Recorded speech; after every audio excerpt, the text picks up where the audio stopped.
Welcome back. Another day, another set of polls showing momentum and movement in Democrats' favor since the change at the top of the ticket. Check out these new numbers in battleground state Senate races from our friends at the Cook Political Report. Democratic Senate candidates in Nevada, Pennsylvania, Arizona, Michigan, and Wisconsin with big leads over their Republican opponents, most of them gaining on their margins since May. And in each of these states, the Democrat is at or above the all-important 50% mark, and hopefully we will get those numbers to you in just a minute. But there is a major caveat to remember when talking about the race for the Senate. Even if Democrats win in all of those races, they are facing an incredibly difficult Senate map.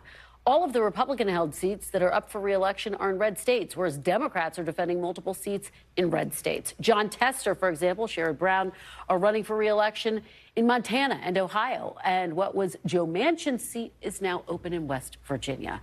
Democrats can only afford to lose one of those races if they want to keep control of the Senate in a potential Harris administration. Joining me now to go over all of the state of the race and the Senate battlegrounds is Jessica Taylor. She is the Senate and editor at the Cook Political Report. Jessica, thank you so much for joining us. Really appreciate it. Thanks for having me. So let's start with the new polls in the battleground states. Democrats are leading Senate races across the board. Most of their leads have increased since Harris replaced Biden at the top of the ticket. How do you see the overall state of play?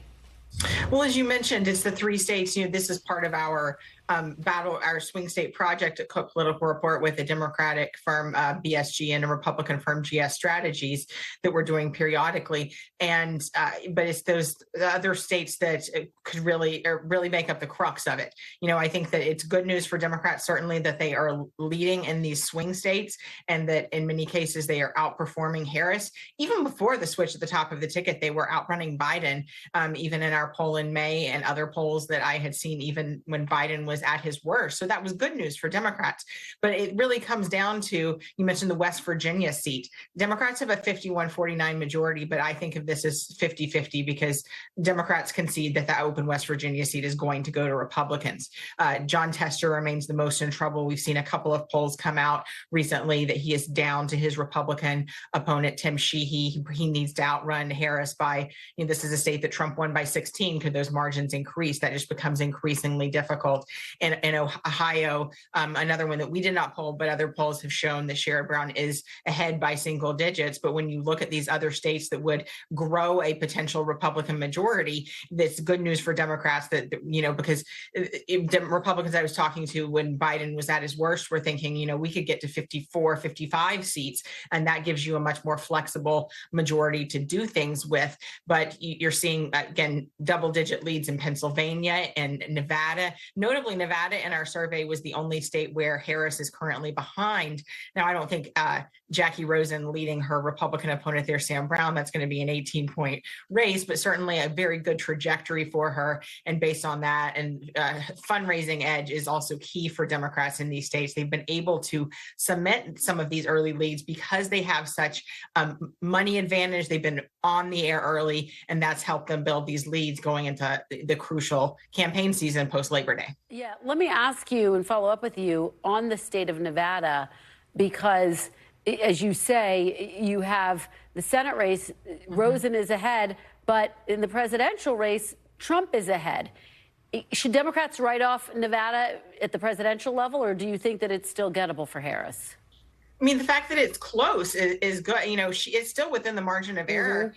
In our poll at this juncture, that had been as Trump +9 state in May. Now it's Trump +3. So it's still gettable. And I think you're going to see them invest resources there. But I think that at the Senate level, at least, what we are seeing is a lot of women independent voters moving. And that's good news for Harris as well. I think the issue of abortion, this is another state where abortion is going to be on the ballot to codify that into the Nevada state constitution. That's driving a lot of these voters. You've seen her opponent, Sam William Brown, a former Army captain, go out with an ad this week where he's very much on the defensive on abortion, emphasizing that he would not back a national abortion ban. So the movement that we've seen in these Senate races, it's a lot of independent women. It's a lot of non-college women, too. So it's not just these college-educated suburban women, especially on issues with abortion. That's something that we are seeing a split in these Senate races between that and the presidential race. And, of course, it's on the ballot in Arizona as well now. When you think about the race in Arizona, Kari Lake, when you think about North Carolina, Mark Robinson, how could those candidates impact Trump's standing in those races?